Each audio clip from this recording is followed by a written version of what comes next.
Hola, buen día. Gracias por venir a este último día del Congreso de APRESID de Sustentología.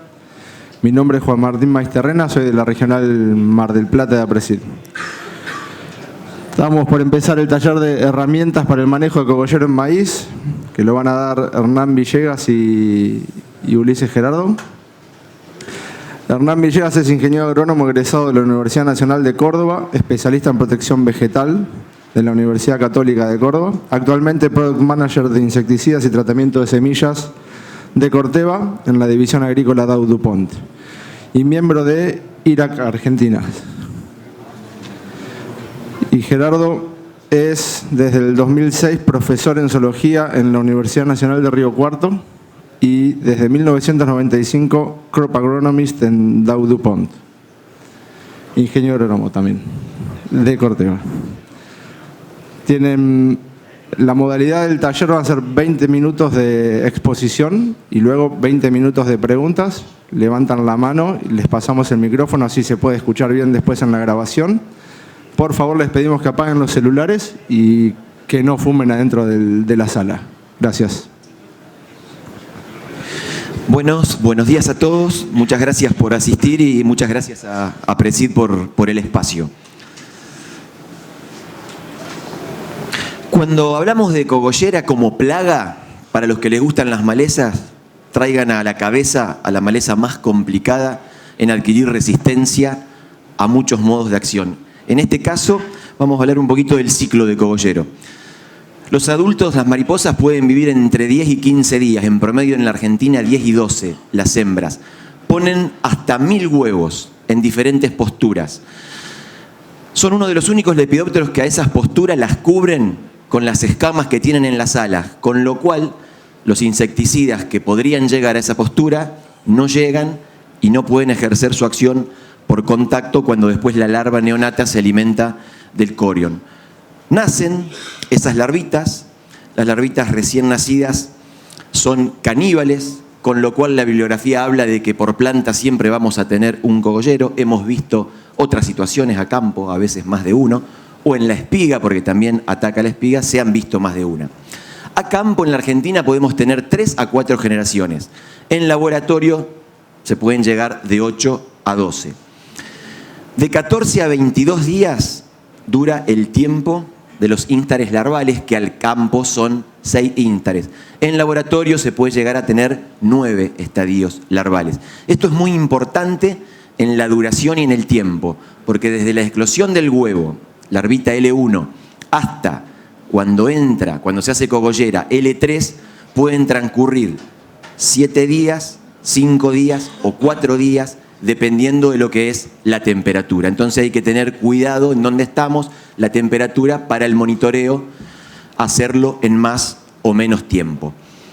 Empupan en el suelo, desde 2 a 15 centímetros de profundidad. Se han hecho ensayos con pupas de 5 a 15 centímetros y la emergencia de adultos en la Argentina es bastante alta, siempre más de un 90%. ¿Qué tipos de daño puede hacer Spodoptera? Y es la única plaga que en nuestro país y en muchas partes del mundo se comporta de esta manera. Puede actuar como cortadora. Y a diferencia de las orugas cortadoras, sean univoltinas o multivoltinas, lo que hace es cortar por arriba del cotiledón. O sea que puedo tener alguna chance, si me estaría cortando, por ejemplo, en soja, de que la planta se recupere. Defoliadora, por supuesto, lo que nos hace en maíz, cogollero. Perforador, barrenador, la hemos visto perforando caña y barrenando, ¿sí? Y en espiga, perforando casi siempre en la mitad de la espiga y haciendo el daño después en los granos en la mitad de la espiga. Ataca 174 especies a nivel mundial, que corresponden a 34 familias. Principales en la Argentina, gramíneas y leguminosas, pero siempre tiene preferencia por las gramíneas. Ustedes los habrán visto, lo que es maíz, sorgo, y si no, están en las malezas. Puede estar en el leucine, puede estar en gramón o en otras malezas. Presenta 2 biotipos: el biotipo maíz, que prefiere maíz, algodón y sorgo, y el biotipo arroz, que prefiere arroz, alfalfa, alepo y bermuda. Y puede haber compatibilidad entre ambos biotipos. Control biológico. Ayer colegas de la Universidad de Rosario dieron una muy linda charla acerca de control biológico, cada vez siendo más usados en algunas metodologías. Lo complicado de esta plaga es que no tiene especificidad ese control biológico, pero hay a nivel mundial 150 especies que corresponden a 14 familias de insectos. En la Argentina tenemos 20 especies, 12 de ellas corresponden al orden Hymenoptera, son avispitas de tamaño medio y algunas microhimenópteros, y 8 corresponden al orden Diptera, son moscas que atacan esta plaga. Generalmente de la familia Ichneumonidae, Campoletis grioti es la especie, y también tenemos familia Braconidae, Dipteros taquinidae y Trichogrammatide. Y hay entomos patógenos que hacen muy buenos controles, lo que es Nomuroea. A los 5 días podemos ver que cuando tenemos ataque de estos hongos la larva ya muere. A los 7 días la vamos a ver blancas por las hifas de ese hongo, y a los 10 días van a encontrar verde a esas larvas por los conidios. Hay algunos nemátodos predatores, y por ejemplo lo que nos hace la tijereta Dorus linare, pueden comer hasta 315 huevos durante el ciclo y 315 larvitas en L1. O sea que hay algunos controladores biológicos que lamentablemente, por lo complicada que es la plaga, como enunciamos al principio, la gran mayoría de las veces no alcanza para hacernos un control a nivel de lote. Fíjense lo que es la postura. Cuando las hembras que ponen estos huevos son jóvenes, tenemos hasta un 100% de eclosión de esos huevos. Recubiertos con algunas escamas en este caso, recubierto con muchas escamas en esta otra fotografía. Cualquier insecticida que llegue a esa postura queda por sobre las escamas, y las larvas que nacen y se alimentan del corión del huevo, lamentablemente no las podemos controlar. Larvas neonatas L1, fíjense que pueden trasladarse más de 40 metros desde la postura. Y lo que dijimos antes, a mayor temperatura, mayor cantidad de generaciones, mayor cantidad total de larvas y mayor daño final. L1 y L2 en maíz es raspadora, L3 ya perfora. Estamos en el límite de la aplicación de algún insecticida que puede tener una eficacia marcada, lo que nosotros llamamos tratamiento comercial, más de 80% de control. De L4 a L6 ya es cogollera. Y lo que hablamos al comienzo, a 25 grados centígrados de L1 a L4 transcurre en una semana. De 28 a 30 de L1 a L4 en 5 días. Y si la temperatura sube, puede acortarse aún esos días. ¿Qué es lo que nos dice el IRAC? Que el control de malezas tiene que ser eficaz cuando vamos a sembrar maíz, aún en las cabeceras. Porque si no, ¿qué es lo que nos puede pasar si no hacemos un control eficaz? Esto es a nivel de lote. Teníamos gramíneas, hacemos el tratamiento químico casi inmediatamente antes de la siembra, teníamos cogollero alimentándose de las gramíneas, larvas grandes. Por más que sembremos un evento BT que tenga excelentes controles cuando la mariposa pone el huevo y la larva nace en ese maíz, si la larva pasa con esos tamaños, vamos a tener daño en el maíz. Eso hay que tenerlo en cuenta.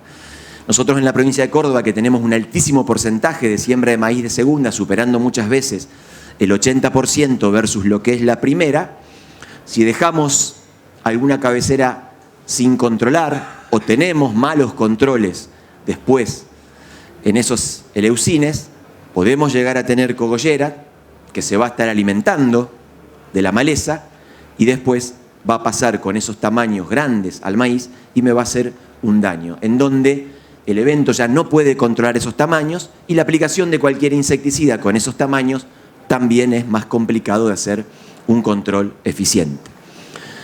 Estas son algunas fotografías de cuando se comporta como barrenadora. Fíjense que ahí perfora y puede estar barrenando. Fotografía de cuando perfora a la altura media de la espiga y los daños después que comienza a hacer en la altura media, la vamos a encontrar en esta parte, y el daño final. La bibliografía a nivel mundial habla que por daño de cogolleros se pueden estar perdiendo entre un 30 a un 53% de rendimiento cuando, por supuesto, no hacemos ningún tipo de control o de manejo. ¿Cómo monitorear cogollero? Los días van a depender, como dijimos recién, puede ser cada 7, pero si es alta presión o alta temperatura tenemos que hacerlo cada 4 o 5 días. Tiene que ser sistemático, ¿sí? No al azar. Tomamos 100 plantas continuas por estación y en lotes de 100 hectáreas aproximadamente tenemos que hacer 5 estaciones como para tener un dato relevante y significativo para después poder tomar una decisión. ¿Cómo evaluar el daño de cogollera? Hay diferentes escalas. Nosotros utilizamos la escala de Davis, en donde un daño bajo habla de escalas 1, 2 y 3. Nosotros estamos recomendando aplicar en escala de Davis 3. Eso habla de ventanitas de 1,3 centímetros de largo como máximo. Somos conscientes y es sabido que a campo generalmente estamos aplicando en daño 4 o a veces en escala de Davis 5. Cuanto antes apliquemos, mejor control.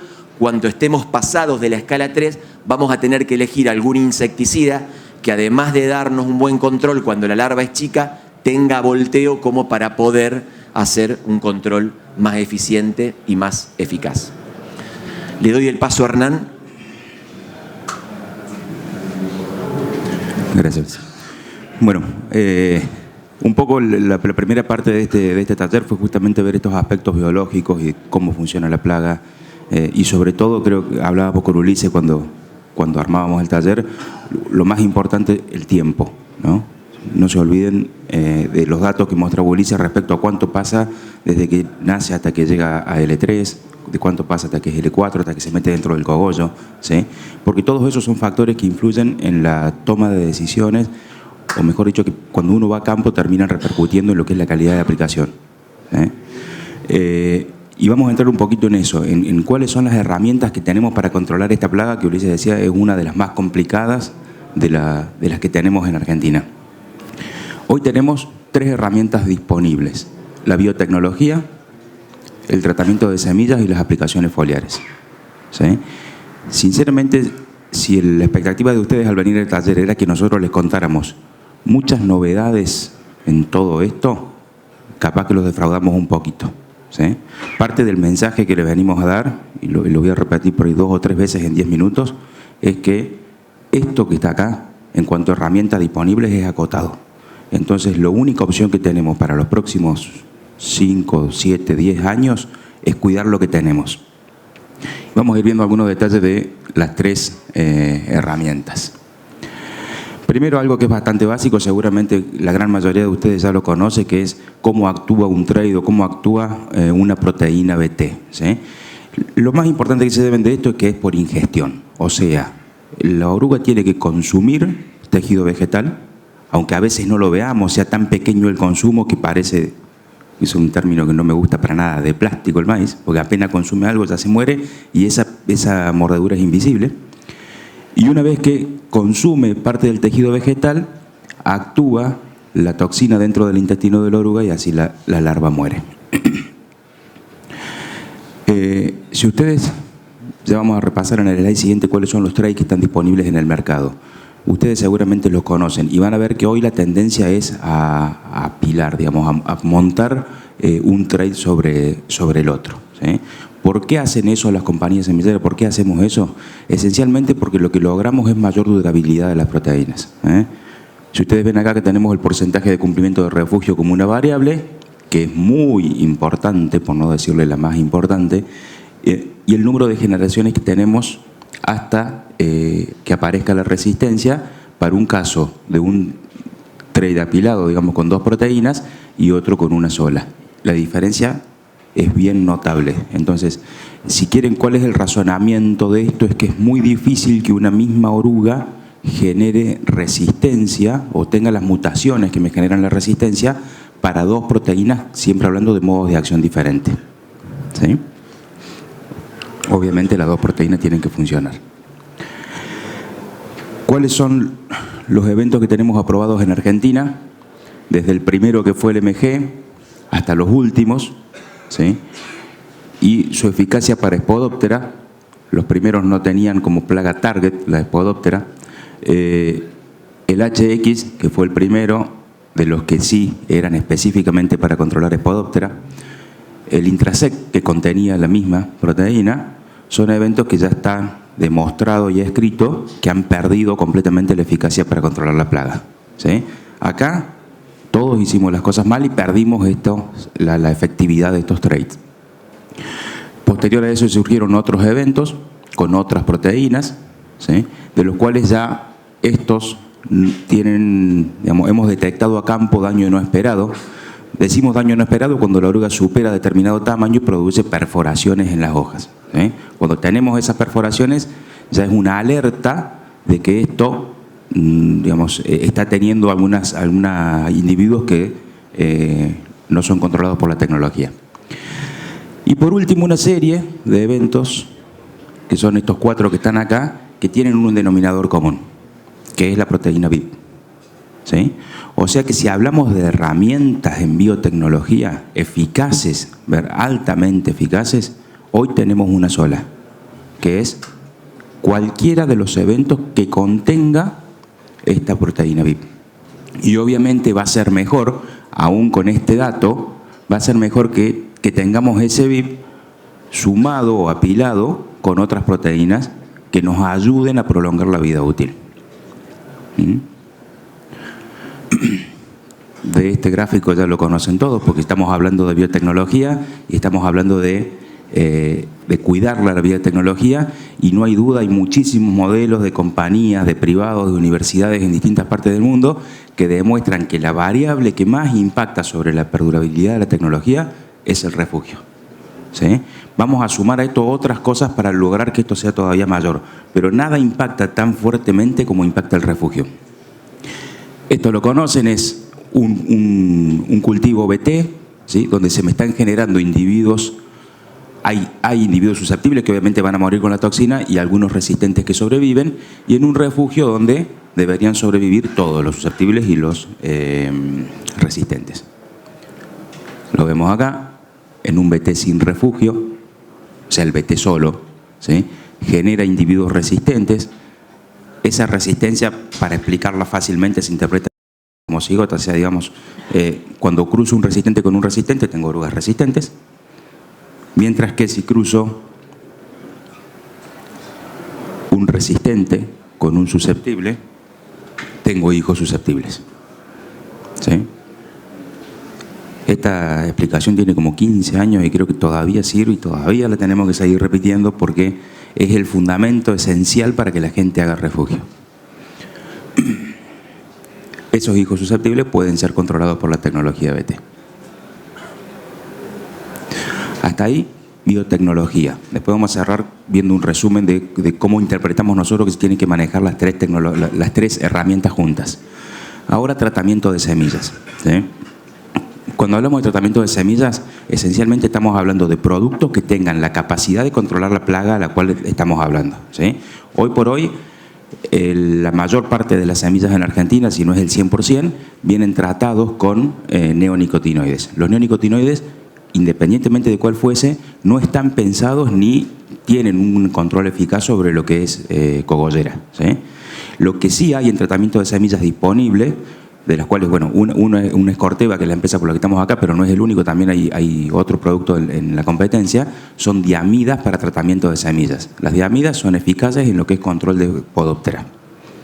Y de eso vamos a hablar específicamente de cuál es del producto que está dentro de nuestro portfolio, de nuestra paleta, ¿sí? Este es Lumidia.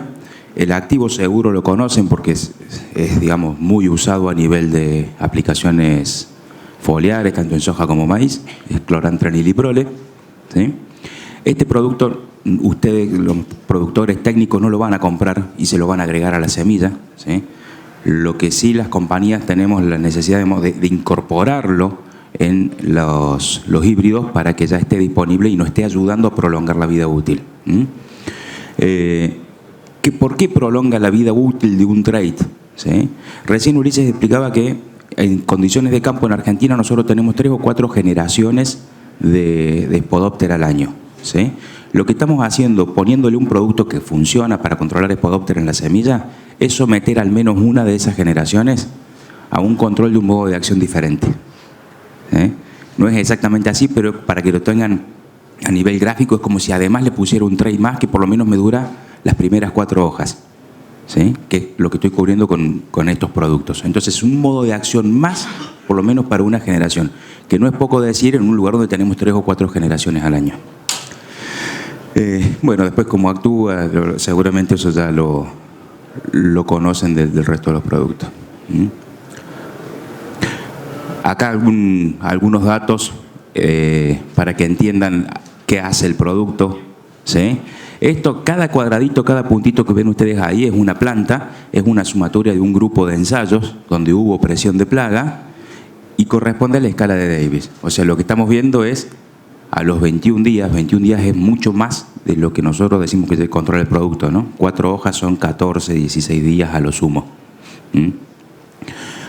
Pero aún así, a los 21 días, estamos viendo que un producto, un maíz con Lumivia, aclaro una cosa, estos ensayos obviamente para ver el efecto exclusivo del tratamiento de semillas se hacen con maíces sin evento, ¿sí? Sin trail, para ver específicamente lo que es el insecticida puesto en la semilla. Estamos teniendo muy poquita proporción de plantas con este nivel de daños, ¿sí? Y acá lo vemos lo mismo, esto es más gráfico, esto es, digamos, ya puesto en un gráfico de barras, cuáles son las proporciones de cada uno de los eventos. Por si no lo saben, Lumivia también, o las diamidas en general, son de ingestión, por lo tanto el efecto es muy similar, digamos, al del trail. Necesitamos que la oruga consuma para después morirse. Y esto nos entrega varios beneficios. Por un lado, el punto de vista, cuidar la biotecnología, lo que yo decía recién, de perdurarla en el tiempo.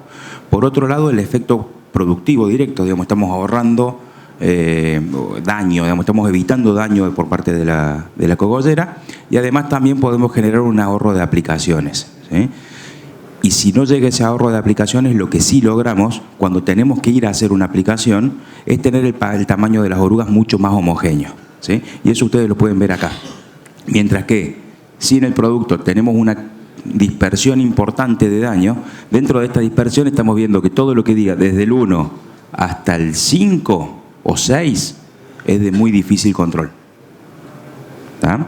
Entonces, si yo tengo que ir a hacer una aplicación en este cultivo, todo esto se me va a escapar al insecticida, mientras que acá se me va a escapar apenas esto, ¿sí? ¿Cómo lo vemos a eso? Acá tienen de algunos ensayos también que se hicieron en el NEA, ¿sí? Esto simplemente como para mencionar un poco lo que decíamos del tamaño de larva y el momento óptimo de control, ¿sí? Y esto es como se veían a campo el testigo en cuanto a lo que es a estos 2 centímetros, ¿no? O sea, acá teníamos muchas larvas grandes, superiores a 1 centímetro, que coincide con este momento, mientras que con Lumivia apenas una llegando al centímetro y el resto todas muchas más chicas.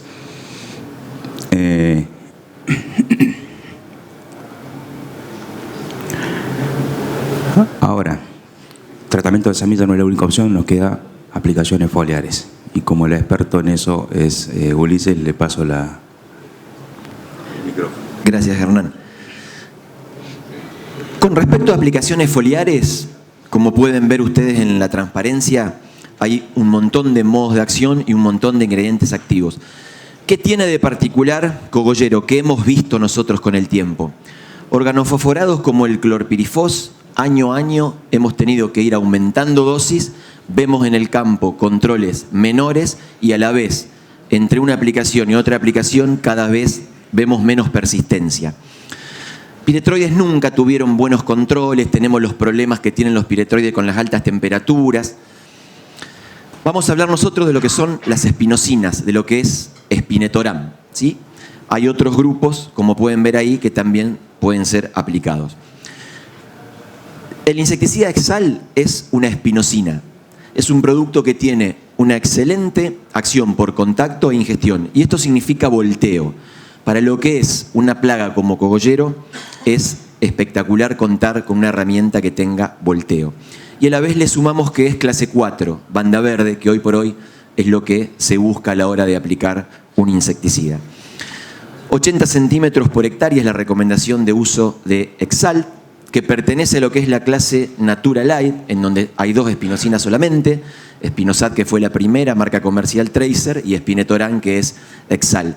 ¿Qué son las espinocinas? Son productos muy naturales. Son metabolitos que se producen por fermentación de bacterias. Estas bacterias se alimentan en un medio azucarado, con azúcares, producen metabolitos, luego esa bacteria se mata, se extrae el metabolito. En el caso del espinosad, se extraían el metabolito A y el D, que tenían acción insecticida, y teníamos el tracer. En el caso de Exalt, se hacen unas combinaciones químicas en laboratorio, con lo cual el proceso se acorta y se le da el doble de persistencia porque no tiene acción el sol negativa como podía ser en la otra espinosina. Simplemente un ensayo realizado en Bolivia con una altísima presión, en donde encontrábamos en 20 plantas un promedio de 15 cogolleros, como pueden ver ahí, en todos los tratamientos insecticidas. El rojo es Exal a 80 centímetros y lo que podemos ver es que al tercer día, al séptimo día o al día 12 es el producto que está considerablemente por encima del resto. Esto se da básicamente por el excelente poder de volteo que tiene el producto.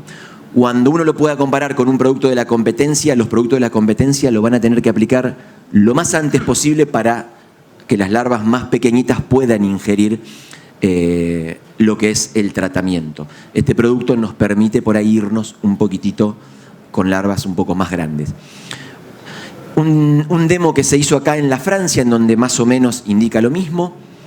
En escala de Davy 3, estamos al tercer día, vemos Exal en comparación con clorpirifos y con el testigo, como sigue estando en escala de Davy 3. Al noveno día se sigue manteniendo ese well control, testigo y clorpirifos ya tuvieron más daño, y al día 12 lo mismo. Estamos alrededor de la escala de David en la cual partimos y el testigo y el clorpirifos están muy, muy por encima. Y cuando vamos a la fotografía, vemos los 80 de Exal, el litro de clorpirifos, 80 de clorantraniliprole y lo que es el testigo con un daño muy marcado. Entonces, para resumir por lo que dijimos antes, el gran poder de volteo que tiene y la excelente persistencia hacen de este producto una excelente herramienta para el control de cogollero como tratamiento foliar. Bien, ya queda poquito, vamos cerrando ahí. Ahí completamos un poco las tres herramientas disponibles. Obviamente le hicimos desde el punto de vista de la compañía. En general son, digamos, ustedes seguramente conocen otros productos acá. Lo que sí nosotros estamos marcando como una cuestión para que revisen, ¿sí? Me tocó recorrer muchos lotes, muchos productores de maíces por ahí sin eventos, colorados y demás, y uno lo que ve a campo es que hay un uso excesivo de diamidas, ¿sí? O sea, he visto gente que me mostraba sus planes de producción y eran 3 aplicaciones de diamidas, ¿sí? Acuérdense que es una herramienta, digamos, muy buena, excelente, pero tenemos que cuidarla y para eso también, así como estamos hablando de cuidar el BT, también tenemos que cuidar los productos y eso lo logramos rotando modos de acción, ¿sí? En esta propuesta que estamos hablando, nosotros hablamos de una diamida ya como tratamiento de semilla, por lo tanto nuestra recomendación es que en el uso foliar, en la primera aplicación posterior, vaya con Exal, en este caso, que es una espinosina y es otro modo de acción diferente. Como para ir cerrando un poco un resumen de lo que vemos que son claves para lo que es el manejo sustentable de esta plaga, ¿sí? Muy rápidamente, bueno, lo que dijimos, el refugio es clave, ya todos lo conocen. En el caso de Spodoptera hablamos de refugio estructurado como la única herramienta útil para reducir la aparición de resistencia. Monitoreo y aplicación de insecticidas, siempre con monitoreo, siempre cuando realmente sea necesaria la aplicación. Y en cogollera es muy importante el momento, ¿sí? Si yo voy y encuentro mi lote con un 20% de larva 3 un 20% de score 3 de Davis, ¿sí? Piensen que tengo muy pocos días para entrar al lote. No me puedo tomar, y sobre todo cuando la máquina es contratada, voy un viernes y el tipo me dice, el jueves voy, ya es tarde. Cuando el hombre venga el jueves, esas larvas ya van a haber pasado el estadio donde es factible su control. Entonces es muy importante eso. Algún amigo de una empresa de monitoreo me decía que había logrado muy buenos resultados con avión, porque el avión, no por la altura del maíz, le daba esa posibilidad de entrar rápido y de hacer muchas hectáreas rápidas, sobre todo para los productores grandes, y lograr el momento ideal de control. La desecación anticipada de las malezas y el control de malezas, y cuando haya orugas en las malezas, el control de las plagas dentro de esas malezas, ¿sí? Lograr una buena implantación, el tratamiento de semilla como una herramienta que es fundamental para poder manejar esta plaga, y por último la rotación de cultivos.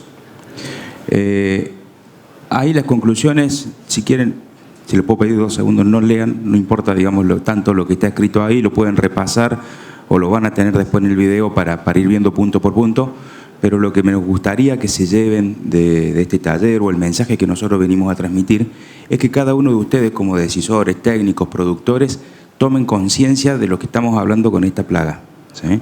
Un día nos pusimos a hacer un ejercicio nosotros internos, a ver qué pensaban la gente sobre cómo sería el cultivo de maíz si no tenemos herramientas para manejar cogolleras, ¿sí? Mucha gente de acá siembra desde las 19 para arriba o de las 9 para arriba, que seguramente van a ser los más afectados por esto. Pero la colaboración tiene que ser de todos, digamos, o sea, todos, hasta en el sur tenemos que respetar los mismos criterios de manejo, ¿sí? Si hay productores del NOA o del norte de Córdoba, imagínense qué superficie de maíz podrían hacer si no tienen las herramientas que tenemos hoy para controlar cogollera, ¿sí? Y qué impacto tendría eso en las rotaciones y demás. Por eso es muy importante hacer foco en estas acciones y tratar de corregir, porque sinceramente venimos mal, ¿sí? Venimos mal desde el punto de vista de lo que es adopción de refugio, venimos mal en lo que es rotación de modos de acción en insecticidas, ¿sí? Si no pegamos un volantazo, nos volvemos a chocar. Lo dicen todas las compañías y es una verdad. Hay un mensaje que es: no se esperan eventos nuevos por 10 años, ¿sí? 10 años es al menos por 10 años. O sea, no hay nada hoy en cartera que nos pueda significar que ya le podemos poner una fecha a ese evento. Che, no, para tal año llega, ¿sí? Y es muy probable que si no pegamos ese volantazo de manejo, los eventos que tenemos hoy no lleguen al próximo. Entonces, de ahí un poco la preocupación, y esta es la recomendación y la idea de organizar este taller. Ahí estamos.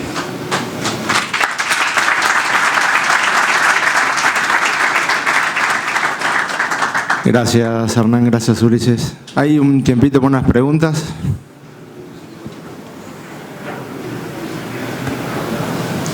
¿Qué tal? Buen día.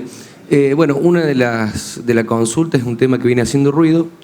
En maíces con evento, el monitoreo, si la plaga supera el umbral, si aplicar o no aplicar el refugio, y al aplicar el refugio, si se desea, ¿con qué aplicarlo? Que por ahí puede ser algo diferencial con respecto al lote. Bien, a ver, desde la industria la recomendación es aplicar el refugio. Si nos vamos específicamente a lo científico, lo ideal sería tener refugios logrados y sin aplicaciones, ¿sí? Pero hay 2 situaciones que nos motivan a la recomendación esta. Por un lado, que la gente no hace refugio porque en los refugios pierde demasiados kilos, ¿sí?, en los lugares de alta presión, ¿sí? Entonces, si tenemos que elegir, yo les decía antes, el refugio es la variable de mayor impacto en la perdurabilidad de la tecnología. Entonces, si tenemos que elegir, si quieren una decisión de compromiso, preferimos un refugio aplicado alguna vez, ¿sí?, y no tener el refugio. Y por otro lado, que en las zonas de demasiada presión, el refugio a veces llega a no lograrse. Y no lograrse también hace que ese refugio no genere los individuos susceptibles porque no prospera, ¿sí? La recomendación de la industria es un máximo de 2 aplicaciones, y en el estadio vegetativo temprano, B6 o B8, que es el momento donde tenés las mayores pérdidas, ¿no? Sobre todo perdés planta, te genera mucha desuniformidad, que también es una pérdida importante, ¿sí? Entonces, si tenés que hacer alguna aplicación ahí, hacerla y después dejarlo avanzar. Y por el lado de qué producto, ¿sí?, yo creo que todos los productos son válidos. El maíz tiene una característica que es la elongación rápida de hojas, sobre todo en los maíces tardíos, y eso hace que cualquier producto no dure demasiado tiempo, más allá de lo que dura la sustancia en la hoja, te genera hojas nuevas que no están protegidas. La ideal sería usar productos de baja persistencia que tienen un momento de limpieza y después ya deja que haya algo de población. Buenos días, Hernán. Nosotros somos productores de NOA. La pregunta es si en los híbridos BT Triple Pro, que ya estamos con muchos problemas, si se podría hacer lumivia, si no habría ninguna incompatibilidad con ya lo que viene curado, y cuántos días estaríamos teniendo libre del cogollero como para después poder usar un insecticida. Sí podrías, desde el punto de vista técnico te estoy respondiendo, ¿no? Como recomendación comercial, un semillero no, digamos, vos, no sé si es el término exacto, pero perdés la garantía de la semilla si vos la retratás con otra cosa, ¿sí? Entonces, un punto más comercial que tenés que tomar vos la decisión si te conviene o no. Y por otro lado, yendo a lo que es BPA, no vas a encontrar lumivia en el mercado para hacer el tratamiento registrado para maíz, ¿sí? Vos sos productor del NOA, allá hay un producto registrado para soja, pero bueno, no está registrado para maíz. Desde el punto de vista de, digamos, si compras una semilla que sí la vas a conseguir, no BT triple, pero con algunos otros eventos, en el caso nuestro hay algún híbrido Power Core que tiene una tolerancia similar. Si la compras curada con lumivia, viene con la garantía del semillero, digamos, no tenés un problema de ese tipo, y la protección que nosotros decimos que te va a dar es hasta 4 hojas. Se puede extender, depende de las condiciones, pero el piso son 4 hojas. Hernán, ¿qué tal? Buen día. Carlos. Volviendo al refugio, ¿hay híbridos en el mercado que sean, digamos, sin evento y que vengan con lumivia y eventualmente un retratamiento con Exalt, o ya, digamos, eso se pierde el efecto? Perdóname que no te seguí la pregunta. Si hay híbridos, Sí. ¿sí?, para usar de refugio que vengan con lumivia, y a esos, si los hubiera, tratándolos con Exalt, digamos, ¿se pierde el efecto del refugio o es ese doble tratamiento? Ahí te entendí. Hay híbridos que vienen tratados con lumivia de refugio en Pioneer, y si vos le haces primero, si viene con lumivia no necesitarías un tratamiento hasta B4, ¿sí? Entonces la ventana que te queda para tratar es de B4 a B8. Si fuera necesario hacer ahí algún tratamiento, lo haces con Exalt, y después la recomendación sería no volverlo a hacer, digamos, que ya a partir de ahí quede libre a generar individuos susceptibles. ¿Contesté? ¿Alguna pregunta más? Te hago una yo entonces. Hay algunos semilleros que están vendiendo refugio en bolsa, o sea, mezclado el BT con el refugio. Por lo que entiendo no sería lo más recomendable. ¿Qué opinión tenés? ¿Cómo se trata eso? Sí, correcto. Esta es una plaga donde el refugio en bolsa no es lo más recomendable. Es una plaga que, supongamos que tengamos una planta que sea de refugio y que se esté alimentando el cogollero y que crezca hasta un tamaño determinado, y puede pasar cuando sea L3 a una planta que tenga el evento y hacer el daño, porque como veíamos antes, van a controlar larvas chicas, esas larvas grandes pueden hacer el daño. Y lo que veíamos en la biología, esta es una plaga que desde la postura en L1 puede trasladarse más de 40 metros. Entonces, para una plaga como Diatraea podría servir, porque la bibliografía dice que rara vez se mueve, aunque hay algo de bibliografía que han encontrado movimientos. Pero en esta plaga en particular no sería recomendable, no sería viable. Gracias. Bueno, si no hay más preguntas, les agradecemos a Hernán y a Ulises, y cualquier cosa los pueden encontrar afuera.